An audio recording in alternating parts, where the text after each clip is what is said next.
आज जो है हम लोग स्टार्ट करेंगे प्रीवियस ईयर के बोर्ड एग्जामिनेशन के क्वेश्चन की बात करेंगे, ठीक है, जिसमें आपको चैप्टर वाइज हम बात करेंगे। तो आज जो है हम लोग बायोलॉजी का पहला चैप्टर बात करेंगे जिसका नाम है लाइफ प्रोसेस, ठीक है। और इसमें भी जो हम क्वेश्चन बात करेंगे वो 5 मार्क्स के क्वेश्चन की बात करेंगे, क्योंकि 5 मार्क्स के क्वेश्चन के लिए बहुत लोगों के दिमाग में, बच्चों के ये बैठा रहता है कि यार कितने लाइन लिखना है, ठीक है। तो स्पेशली जो है लाइन की बात छोड़ो, सबसे पहले जितना क्वेश्चन में पूछा जाए उतना आपको ध्यान देना है।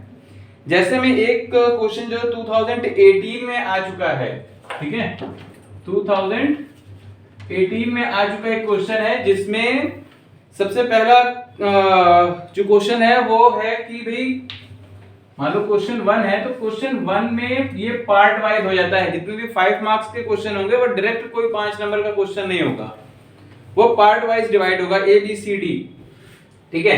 तो जैसे पहला क्वेश्चन आपका है कि भाई ए है जिसमें डिफाइंड एक्सक्रीशन, ठीक है।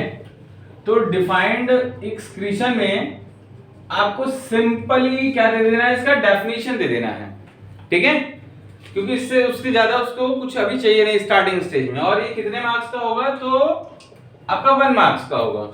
टोटल क्वेश्चन 1 कितने मार्क्स का है, तो ये 5 मार्क्स का है, लेकिन उसका एक पार्ट जो होगा डिफाइंड एक्सप्रेशन, तो वो क्या हो गया, तो 1 मार्क्स हो गया, ठीक है। रुको बेटा, इसमें जो सेकंड क्वेश्चन आ रहा है आपका कि भाई आप जैसे ए आपका हो गया डिफाइंड एक्सप्रेशन, तो सिर्फ और सिर्फ आपको क्या कर देना है, इसका डेफिनेशन दे देना है। और वहीं अगर हम बात करें सेकंड क्वेश्चन है इसमें बी, तो जो बी वाला क्वेश्चन है वो है कि name the basic filtration unit present in the kidney. तो बेसिक जो फिल्ट्रेशन यूनिट होता है बच्चे वो होता है आपका नेफ्रॉन, ठीक है। तो सिर्फ और सिर्फ आपको क्या देना है, सिंपल सा एक नाम दे देना है नेफ्रॉन। डायरेक्ट भी दे सकते हो या आप क्वेश्चन को ग्रिप करके पकड़ करके चल सकते हो कि the basic filtration unit that is present in the kidney that is known as nephron, ठीक है। थर्ड क्वेश्चन जो है आपका सी नंबर पे क्वेश्चन है, और वो क्वेश्चन पूछ रहा है कि draw the excretory system in human beings. तो तुरंत का तुरंत आपको क्या कर लेना है, एक्सक्रीटरी सिस्टम आपको ड्रॉ कर देना है, ठीक है। और जैसे ही आप एक्सक्रीटरी सिस्टम ड्रॉ करोगे, आपका थर्ड क्वेश्चन का 30% क्वेश्चन क्या हो जाएगा, क्लियर हो जाएगा आंसर इसका, ठीक है। तो ये आपका क्या हो गया, ये आपका हो गया एक्सक्रीटरी सिस्टम का डायग्राम। अब इसमें आपको क्या क्वेश्चन पूछ रहा है, draw the excretory system in human beings and label the following organs of excretory system which perform the following function. मतलब कुछ इसमें आपको ऑप्शन दे दिया है सी में कि ऑप्शन सी का फर्स्ट क्वेश्चन क्या होगा, सेकंड क्वेश्चन क्या होगा और थर्ड क्वेश्चन क्या होगा। तो इसको वन बाय वन हम लोग डिस्कस करते हैं। जैसे सी का फर्स्ट क्वेश्चन है फ्रॉम यूरिन, ठीक है, सो फ्रॉम यूरिन, रोक दे बे। तो इसमें फर्स्ट जो पार्ट है बेटा वो है क्या है, फॉर्म यूरिन। तो यूरिन का फॉर्मेशन अभी जैसे हमने बताया क्या कि नेफ्रॉन क्या होता है, इसका बेसिक यूनिट होता है। तो यूरिन का फॉर्मेशन कहां होगा, किडनी के अंदर होगा। तो इसका आंसर हो जाएगा किडनी, ठीक है। तो फर्स्ट आंसर हो गया। सेकंड क्वेश्चन क्या पूछ रहा है आपसे कि भाई जो is a long tube which collect the urine from the kidney. तो ये लॉन्ग ट्यूब क्या है, यही आपका यूरेटर है। ये क्या है, तो ये यूरेटर है जो लॉन्ग ट्यूब हो गया, ठीक है। रोक लो बेटा, इसमें जो आपका सी का सेकंड पॉइंट है उस पॉइंट में क्या बोल रहा है कि जो लॉन्ग ट्यूब आपको दिखा रहा है collect urine from the kidney, तो ये क्या है, यूरेटर हो जाएगा आपका। थर्ड जो आपका पॉइंट है कि भाई store urine until it is passed out. तो स्टोर करने की बात करेंगे तो यहां पे ये आपका यूरिनरी ब्लैडर है, ठीक है, यूरिनरी ब्लैडर है। और पास आउट की बात करेंगे तो ये क्या है, यूरेथ्रा है, ठीक है। तो अच्छा एक चीज और, अगर मान लो कभी आपको इस तरीके के क्वेश्चन है कि आपको जैसे वर्ड लिखा है कि store urine until it is passed out, तो अगर मान लो आपकी स्पेलिंग इंग्लिश थोड़ी सी कमजोर है तो उस दौरान क्या हो रहा है कि आपको समझ में नहीं आ रहा है कि यार इसको पूछ रहा है कि इसको पूछ रहा है, then you have to write the both word, ठीक है। सी का थर्ड ऑप्शन लिखो और इसमें क्या कर दो, यूरिनरी ब्लैडर भी लिख दो और यूरेथ्रा भी लिख दो, क्योंकि जो गलत होगा ना वो कट कर दिया जाएगा, ठीक है। जैसे गलत है इसको कट कर दिया जाएगा और इसको क्या कर लिया जाएगा, फाइनलाइज आंसर मान लिया जाएगा, ठीक है। तो ये है आपका बच्चा 5 मार्क्स का क्वेश्चन जिस तरीके से मैंने बताया बस उसी तरीके से आपको क्या करना है, शॉर्ट आउट करना है। जैसे पहला क्वेश्चन क्या है इसमें पूछा, excretion removal of waste material from the body, ठीक है। कौन से वेस्ट मटेरियल की बात कर रहे हैं, तो जो यूरिन की बात कर रहे हैं हम, ठीक है। तो removal of waste material from the body is known as excretion. Second part में आपका आंसर हो जाएगा नेफ्रॉन, थर्ड पार्ट में आपके किडनी, फिर यूरेटर और फाइनली यूरिनरी ब्लैडर, ठीक है। बेटा एक और नेक्स्ट क्वेश्चन पे आते हैं। नेक्स्ट क्वेश्चन जो है आपका ब्लड से रिलेटेड क्वेश्चन है, ठीक है। अच्छा एक चीज और याद रखना कि जो क्वेश्चन होगा 5 मार्क्स का, तो जो उसके पार्ट्स होंगे वो जनरली सेम कैटेगरी से होंगे। जैसे अभी मैंने क्या बोला कि ब्लड से होगा, तो ब्लड से जो क्वेश्चन होगा, जैसे एक क्वेश्चन और मान लो क्वेश्चन नंबर 1 फिर से है हमारा, ठीक है। क्वेश्चन नंबर 1 में पहला पॉइंट या पहला पार्ट क्या हो जाएगा, ए हो जाएगा। और इसमें जो क्वेश्चन है, पहला क्वेश्चन है कि भाई mention any 2 component of blood, ठीक है। मेंशन एनी 2 कंपोनेंट, ठीक है। तो 2 कंपोनेंट यहां पे बोल रहा है बेटे, जबकि आपको पता होना चाहिए कि ब्लड में टोटल कितने कंपोनेंट होते हैं, तो 4 कंपोनेंट होते हैं। कौन कौन से, तो पहला होता है आपका आरबीसी, दूसरा होता है डब्ल्यूबीसी, तीसरा होता है आपका प्लेटलेट्स, ठीक है, प्लेटलेट्स, और जो चौथा होता है वो आपका है प्लाज्मा।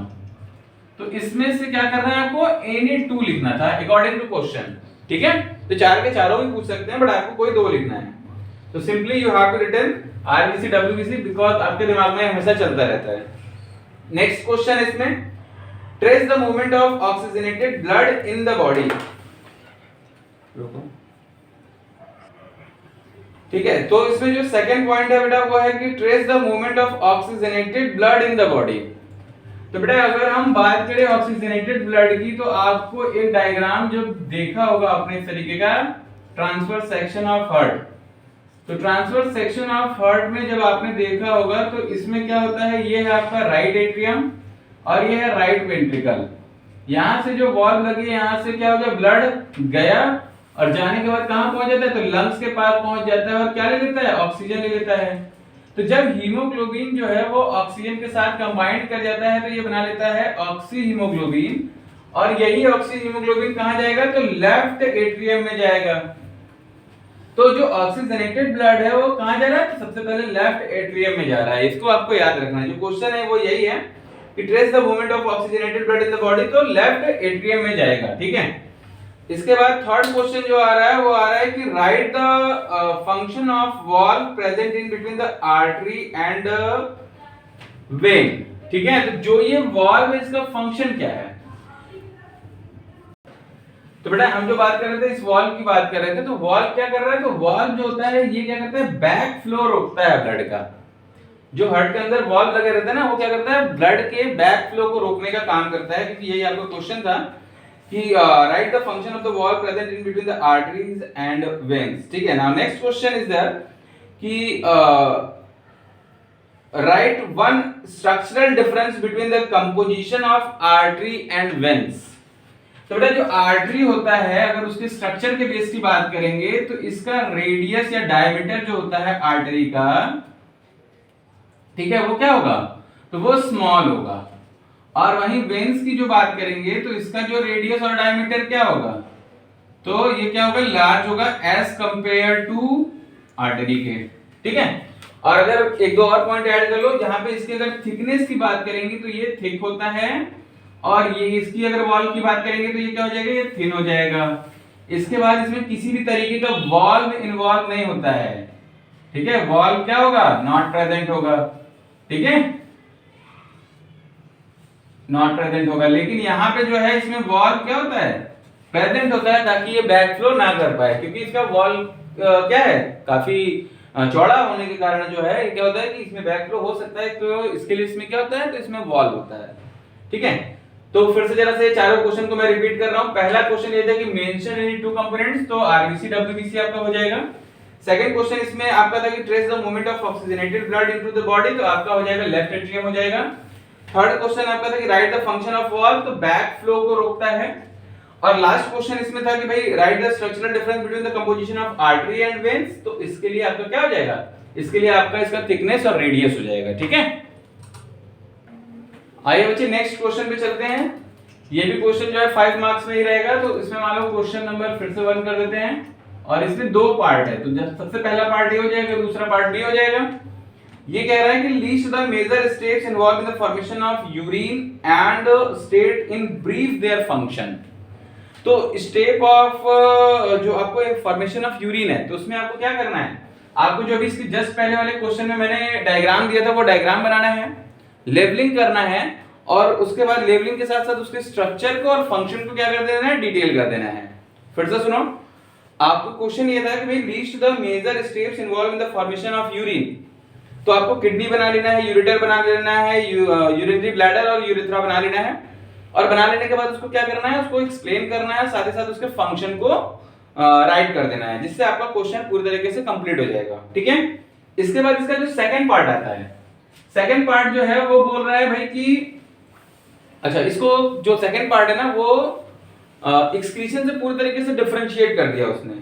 क्या डिफरेंशिएट कर दिया है कि भाई उसने क्या कर दिया, उसने यहाँ पे ब्रीदिंग को इंक्लूड कर दिया है। तो उसने सेकंड क्वेश्चन ये है कि state how is the process of breathing brought about in our body. तो ब्रीदिंग का केस हमारी बॉडी में कैसे होता है, तो बच्चे आपको क्या कर लेना है, आपको रेस्पिरेशन का एक डायग्राम सेट करके डाल देना है। ठीक है। तो रेस्पिरेशन के लिए आपको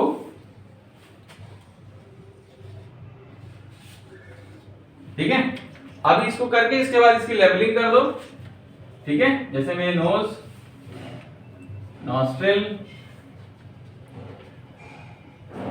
लंग्स, ये क्या है,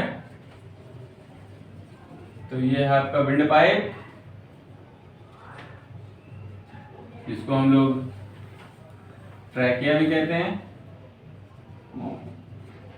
ठीक है, और इसके बाद फेरिंग्स, ठीक है, लैरिंग्स। ठीक है, इसके बाद ये जो आपको 2 पार्ट दिख रहे हैं वो है ब्रोंकी, और ब्रोंकी जो होगा वो क्या हो जाएगा, फर्दर डिफरेंशिएट हो जाएगा। ठीक है, जिसको हम बोल सकते हैं ब्रोंक्यूल्स, और ब्रोंक्यूल्स में क्या होते हैं, स्मॉल बॉल लाइक स्ट्रक्चर होते हैं, जिसको हम बोलते हैं एल्वियोली, और एल्वियोली के अंदर क्या भरा रहेगा, तो हो जाएगा आपका एयर शैक। ठीक है, जो क्या करेंगे, तो एक्सचेंजेशन ऑफ गैसेस में आपको हेल्प करेंगे। तो इसी तरीके से बच्चे आपको डायग्राम देना है, डायग्राम थोड़ा सा साफ सुथरा बनाना, और लेबलिंग जो करने का तरीका वो है कि एकदम स्ट्रेट एक लाइन में होना चाहिए। ठीक है, ये नहीं कि कहीं ऊपर लिख दिया कहीं दाएं लिख दिया, नहीं, सिस्टमैटिक तरीके से करेंगे आप। ठीक है, और उसके बाद उसको क्या कर देंगे, तो उसके बाद आप उसको एक्सप्लेन कर दीजिएगा। ठीक है, ये जितने भी पॉइंट्स यहाँ दे रखा है, और बहुत डिटेल नहीं करना है, शॉर्ट फॉर्म में, क्योंकि 2.5 मार्क्स का है, तो आपका 1 मार्क्स में डायग्राम होगा और 1.5 मार्क्स में आपका रिटर्न होगा। तो 1.5 मार्क्स के लिए छोटे छोटे पॉइंट्स आपको डिटेल करने हैं, नथिंग टू मोर। ठीक है, रुको भाई। अब जो हम क्वेश्चन उठाने जा रहे हैं वो हमारे बोर्ड में 3 टाइम पूछा जा चुका है, 2011 में भी, 12 में भी और 13 में भी। लगातार का क्वेश्चन है। लगातार का क्वेश्चन कहने का मतलब वो 3 पार्ट को उठाया है। अब तीनों पार्ट में कौन कौन से पार्ट हैं, जैसे मान लो हमने ले लिया क्वेश्चन नंबर 1 फिर से, जिसमें पार्ट ए है हमारा। पार्ट ए क्या कह रहा है, पार्ट ए कह रहा है कि what happened to glucose, amino acid, salt and water that enter the nephron along with filtrate. मतलब क्या होता है जब ग्लूकोज, एमिनो एसिड, ठीक है, इसके बाद आपका है सॉल्ट एंड वाटर। तो बेटा जब आपने फिल्ट्रेशन पढ़ा होगा, जब आपने एक्सक्रीटरी सिस्टम पढ़ा होगा, तो आपने देखा होगा कि जितने भी ये प्रोडक्ट आपको दिख रहे हैं, तो जब ये क्या हो गया होगा कि ग्लोमेरुलस से बाउमन कैप्सूल में, जैसा कि आपने नेफ्रॉन में देखा होगा कुछ ऐसा स्ट्रक्चर। ठीक है, तो ये क्या हो गया, ये बंच जो दिख रहा है यही आपका ग्लोमेरुलस का बंच है। ठीक है, तो अब जो ये बंच है ग्लोमेरुलस हो गया, और ये क्या हो गया, बाउमन कैप्सूल हो गया। अब बोल रहा है कि क्या होगा जब ग्लूकोज, एमिनो एसिड, सॉल्ट और वाटर आ जाता है फिल्ट्रेट के साथ। तो सिंपल सी चीज है यार, जब ये चीजें आएंगी तो ये चीजें क्या हो जाएंगी, ये चीजें एब्जॉर्ब हो जाएंगी, किसमें, बाउमन कैप्सूल में। और बाउमन कैप्सूल जब आगे की तरफ प्रोसीड करेगा आपका, ठीक है, तो यहां पे भी प्रोसीड आप दिखा दीजिए।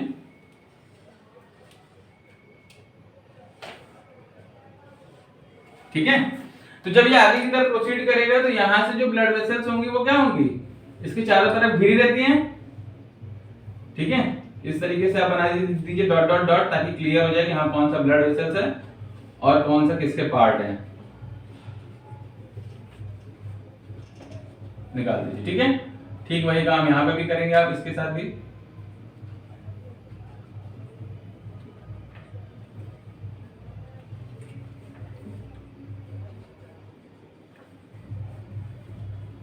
ठीक है, तो ऐसे निकाल दीजिए। अभी क्या हो गया कि यहाँ पे क्या हो रहा है, अब जिसमें भी जैसे glucose, amino acid, salt water, जिसमें जैसा भी बाउमन कैप्सूल ने एब्जॉर्ब कर लिया तो इसके अंदर ज्यादा हो जाएगा कंसंट्रेशन, फिर ये कहां से चला जाएगा, इसमें ब्लड में चला जाएगा, फिर ब्लड यहां से मूव किया, अभी ब्लड के अंदर ज्यादा हो गया, फिर इसमें। तो मेनी टाइम्स ये क्या करते रहते हैं, blood vessels to afferent arterioles, different arterioles, इन सब में क्या करते रहते हैं, एक्सचेंज करते रहते हैं, और फाइनली जो हमारा लास्ट मोमेंट आता है डिफरेंट आर्टरियोल्स, वहां तक वो क्या होता है, पूरी तरीके से वो फिल्ट्रेट हो जाता है, तो ब्लड हमारा चला जाएगा, और जो वेस्ट होगा, जो एक्सेस अमाउंट ऑफ ग्लूकोज होगा, एमिनो एसिड होगा, सॉल्ट होगा, वाटर होगा, वो क्या हो जाएगा, जा करके आपके कलेक्टिंग डक्ट में कलेक्ट हो जाएगा, और टाइम टू टाइम हम उसको क्या कर देते हैं, डिस्चार्ज कर देते हैं। ठीक है, तो एक आपका फर्स्ट पॉइंट का आंसर हो गया। सेकंड है draw a neat level diagram of stomata. तो स्टोमेटा का डायग्राम आपने देखा होगा, क्योंकि स्टोमेटा टू टाइप के होते हैं, पहला एक होता है ओपन टाइप और दूसरा होता है क्लोज टाइप। तो यहाँ पे जो मैं बना रहा हूं वो क्लोज टाइप ऑफ स्टोमेटा है। क्यों? क्योंकि यहाँ पे जो गार्ड सेल हैं वो क्या है, क्लोज हैं। ठीक है, ये है गार्ड सेल। तो अगर यहाँ पे क्या है, गार्ड सेल अगर ओपन होते तो ये स्ट्रक्चर कुछ कैसा हो जाता, ये स्ट्रक्चर कुछ ऐसा हो जाता। यहाँ पे क्या होता है, ब्लॉक ओपन है और इसके बाद ये आपकी कोटिंग हो गई। ठीक है, अब ये गार्ड सेल कैसा है, तो ये गार्ड सेल ओपन टाइप का है।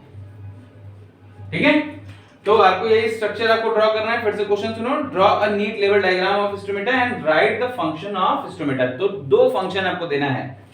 पहला फंक्शन तो बच्चे ये क्या करता है, तो पहला फंक्शन ये जो है आपका करता है ट्रांसपिरेशन। ट्रांसपिरेशन का मतलब conversion of water into water vapour.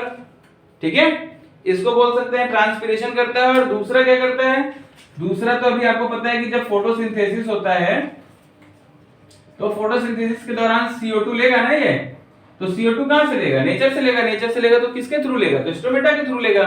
तो गैसेस एक्सचेंज भी करता है और साथ ही साथ ट्रांसपिरेशन कर रहा है, एक्सेस अमाउंट ऑफ वाटर को क्या कर रहा है, वेपर में कन्वर्ट कर रहा है। ठीक है, नेक्स्ट हमारा जो क्वेश्चन इसमें है, थर्ड पॉइंट है, वो है कि what are the basic material used during photosynthesis. तो बेसिक मटेरियल में आपका CO2 होता है, H2O होता है, यही आपके दो बेसिक मटेरियल होते हैं जिसको हम मतलब प्लांट जो है फोटोसिंथेसिस के दौरान यूज करता है। नेक्स्ट इसी में क्वेश्चन ऐड है कि right a chemical equation for photosynthesis. तो आपको करना है CO2 plus H2O gives C6H12O6 plus O2। ठीक है, अब इसको बैलेंस करना है तो आप बैलेंस कर दो, ऊपर में लिख दो सनलाइट और नीचे में लिख दो क्लोरोफिल। ठीक है, तो ये भी आपका एक क्वेश्चन क्रिएट होता है। तो इसमें भी तीन पार्ट हैं बच्चे। जैसे मैं पहला पार्ट मैंने बता दिया क्या हो रहा है, जब ये एक्सेस अमाउंट में होंगे तो ये क्या करेंगे, बार बार फिल्टर होते होते होते फाइनली अगर बहुत सारे जो है टाइम्स में क्या होते हैं कि ये जितना एब्जॉर्ब होना रहता है ब्लड में एब्जॉर्ब हो जाता है, वरना ये क्या होता है, रिमूव हो जाता है और कलेक्टिंग डक्ट में जाकर के कलेक्ट हो जाता है। उसके बाद यूरेथ्रा के थ्रू यूरेटर के थ्रू जो होता है यूरिनरी ब्लैडर, और उसके बाद यूरेथ्रा से बॉडी से बाहर निकल जाता है। ठीक है, सेकंड क्वेश्चन था कि भाई इसमें जो लेवल डायग्राम था स्टोमेटा का, तो दो तरीके के स्टोमेटा होते हैं, ओपन और क्लोज टाइप आपको बना देना है, दोनों टाइप को बनाना है और दोनों टाइप में लेवलिंग कर देना है। लेवलिंग कर देने के बाद जैसे इसमें क्या होगा तो उसके दो फंक्शन बता देने हैं। ठीक है, और लेवलिंग इंपॉर्टेंट है। ठीक है, थर्ड क्वेश्चन हमारा जो था वो क्या था, तो इसमें आपको फोटोसिंथेसिस के बारे में डिटेल करना था हल्का सा, कि right the basic material using in photosynthesis, तो CO2 और H2 हो जाएगा। इसका इक्वेशन देना है, केमिकल इक्वेशन, ठीक है। अभी क्या हो रहा है, मान लो आपको लग रहा है कि यार इसमें कुछ कम लग रहा है, इक्वेशन दे दिया, तो अगर इसमें कम लग रहा है ना तो इक्वेशन को आप एक्सप्लेन कर दो, मींस फोटोसिंथेसिस का डेफिनेशन दे दो, ठीक है। और यहाँ पे अगर आप इसको लेबलिंग करना चाहो तो ये क्या है, गार्ड सेल है, ठीक है, ये क्या है, क्लोज टाइप है, ये क्या है, ओपन टाइप है, ठीक है। और यहाँ पे आपको क्या होता है, तो जो स्टोमेटा होता है उसमें आपको देखेंगे तो क्लोरोप्लास्ट देखने को मिलता है, ठीक है। बस जितना जरूरत उतना काम, ठीक है। रुको छोड़ बेटा, नेक्स्ट जो क्वेश्चन है वो थोड़ा सा आपको शॉर्ट क्वेश्चन से मतलब टाइप का है, मतलब पार्ट ज्यादा है, तो उसको जरा सा 1 बाय 1 देखेंगे। जैसे क्वेश्चन नंबर 1 आ गया फिर से, इसमें पार्ट ए ये कह रहा है ना कि name the enzyme present in saliva. तो सलाइवा में जो आपका एंजाइम होता है वो होता है सलाइवरी अमाइलेज। सलाइवरी, रुको भाई, क्वेश्चन है बच्चे कि name the enzyme present in saliva, तो वो है आपका सलाइवरी अमाइलेज, ठीक है। और इसके बाद इसमें एक और क्वेश्चन है ऐड किया है कि व्हाई इज इट इंपॉर्टेंट। तो सलाइवरी अमाइलेज जो होता है बच्चे, यहीं पे आपका क्या करता है कि फूड का ब्रेकडाउन स्टार्ट कर देता है, ठीक है। ये क्या कर देता है, तो ब्रेकडाउन ऑफ फूड कर देता है, ठीक है। रुको तो ब्रेकडाउन ऑफ फूड करता है बेटे, और साथ ही साथ क्या करता है, तो ये फूड के अंदर जो स्टार्च होता है ना उसको ये ब्रेक डाउन करता है। इसमें आप एक दो पॉइंट और ऐड कर लो, जैसे अगर जब भी सलाइवा की बात हो तो ये क्या करता है, तो इसमें आप ये भी लिखोगे कि जो फूड के साथ ये मिक्स हो जाता है, तो मिक्स होकर के ये सेमी सॉलिड सब्सटेंस बनाता है, और इस सेमी सॉलिड सब्सटेंस को हम लोग बोलते हैं बोलस, ठीक है। तो बोलस ये क्या है, थोड़ी सी अलग टर्मिनोलॉजी आती है, जल्दी आता नहीं है, इसलिए जो है हमने आपको बता दिया कि हो सकता है क्वेश्चन में पूछ दे आपसे, ठीक है। तो जो सेमी सॉलिड फूड हमारे माउथ में बच जाता है आफ्टर च्यूइंग, उसको हम बोलते हैं बोलस, ठीक है। तो नेक्स्ट वन, इसका सेकंड क्वेश्चन है इसमें कि व्हाट इज इमल्सिफिकेशन। तो इमल्सिफिकेशन बहुत ही इंपॉर्टेंट क्वेश्चन है, ठीक है। What is emulsification.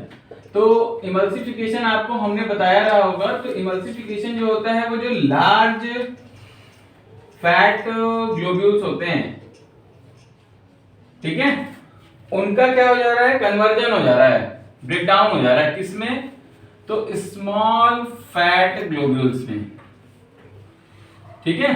तो इस प्रोसेस को ही बच्चे हम इमल्सिफिकेशन कहते हैं। The breakdown of large fat globules into a small fat globules में ही अगर हो रहा है, then we are saying that emulsification.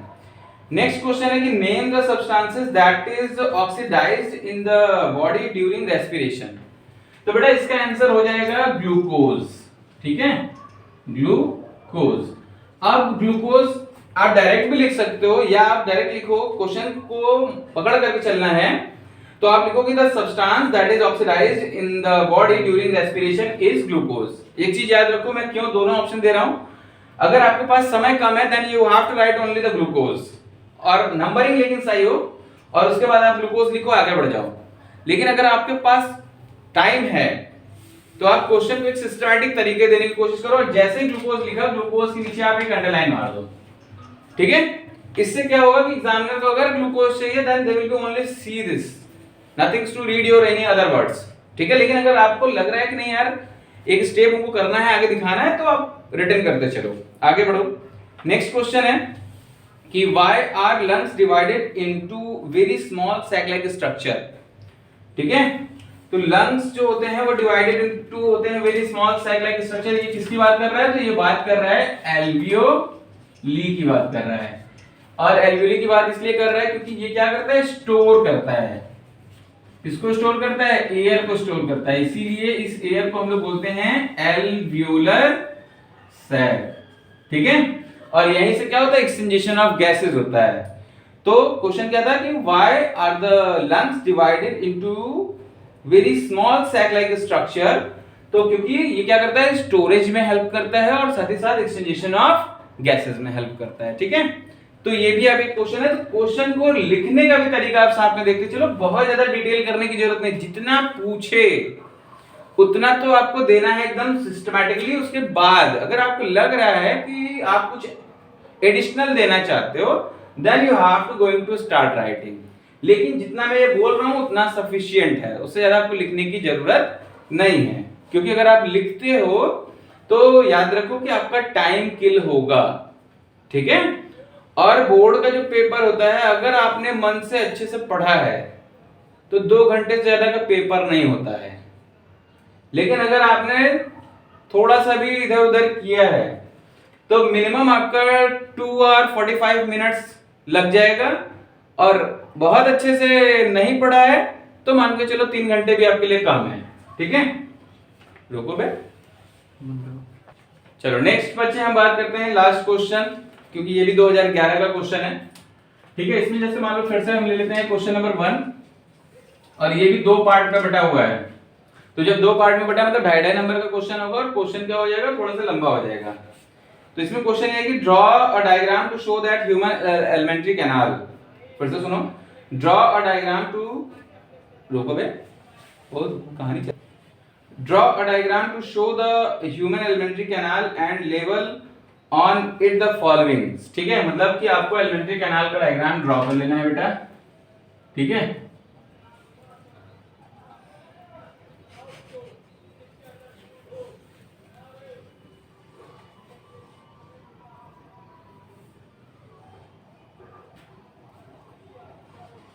तो ये है आपका एलिमेंट्री कैनाल का डायग्राम। ठीक है, और इसके बाद क्या करना है आपको, तो यहाँ पे जब ये डायग्राम आप ड्रॉ कर लोगे तो इसमें आपको सारी लेवलिंग नहीं करनी है, जो पूछा रहेगा ना बस उसकी लेवलिंग करते जानी है आपको। लेकिन हाँ, जो डायग्राम होगा वो पूरा नीट एंड क्लीन आप डायग्राम बनाइएगा। ठीक है, ताकि उसको कहीं से भी एक मौका ना मिले आपके मार्क्स को कट करने का। ठीक है, तो पहला इसमें जो लेवलिंग है वो है गॉल ब्लैडर, यही है आपका गॉल ब्लैडर। दूसरा इसमें जो लेवलिंग पूछ रहा है वो आपसे पूछ रहा है स्टमक, ये आपका स्टमक। ठीक है, और ठीक है, ये 2 दे दिया। अब समझो, अगर आपको लग रहा है कि यार मेरे को लेवलिंग पूरा कर देना है तो पूरा कर दो, लेकिन ये जो 2 लेवलिंग है इसको आप अंडरलाइन कर दो। ठीक है, इससे क्या होगा कि जो आपने पूछा है भाई वो मैंने अंडरलाइन कर दिया, बाकी सारी चीजें ये भी है, मतलब जानो कि मेरे को आता है। ठीक है, नेक्स्ट पार्ट की बात करो, तो नेक्स्ट पार्ट में इसमें फर्स्ट में क्वेश्चन ये पूछा कि name the longest part of the alimentary canal. तो लॉन्गेस्ट पार्ट की बात करेंगे ना तो स्मॉल इंटेस्टाइन होता है, स्मॉल इंटेस्टाइन होता है। कितना होता है, तो 6.5 मीटर लॉन्ग होता है।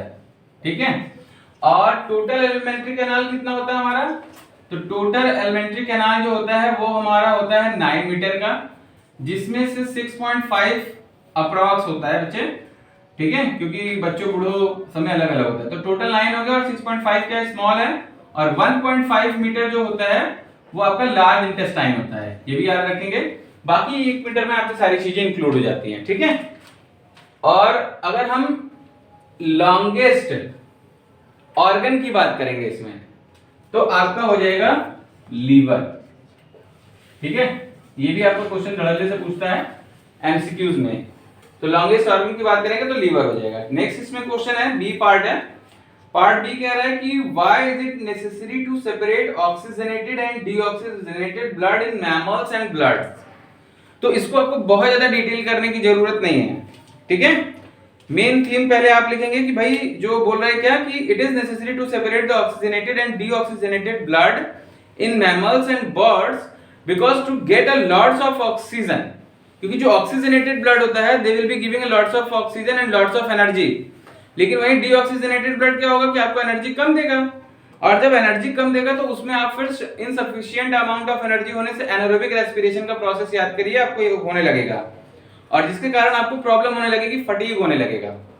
तो इसके लिए क्या होता है कि आपकी जो बॉडी में ब्लड होते हैं वो ऑक्सीजनेटेड और डीऑक्सीजनेटेड क्या होते हैं, अलग अलग होते हैं, जिसके कारण जब एडिशन नहीं होगा तो इससे आपको सफिशिएंट अमाउंट में एनर्जी मिलती रहेगी, क्योंकि oxygenated blood will carry the oxygen and combined with haemoglobin, then they will be help in the releasing of energy.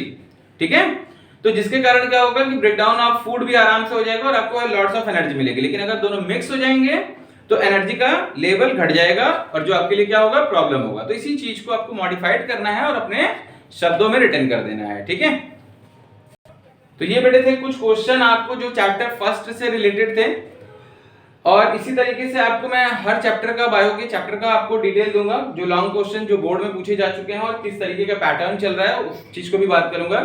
तो 5 मार्क्स के भी क्वेश्चन उठाऊंगा, 3 मार्क्स के भी क्वेश्चन उठाऊंगा, 2 मार्क्स के भी क्वेश्चन उठाऊंगा। ठीक है, और कुछ जो है केमिस्ट्री के भी पोर्शन को कोशिश करूंगा टच करने की, ताकि उससे भी मैं आपको कुछ क्वेश्चन करा दूं, ताकि जिससे आपको आइडिया लग सके कि कैसे क्वेश्चन आते हैं और कैसे हमको सॉल्व करना है।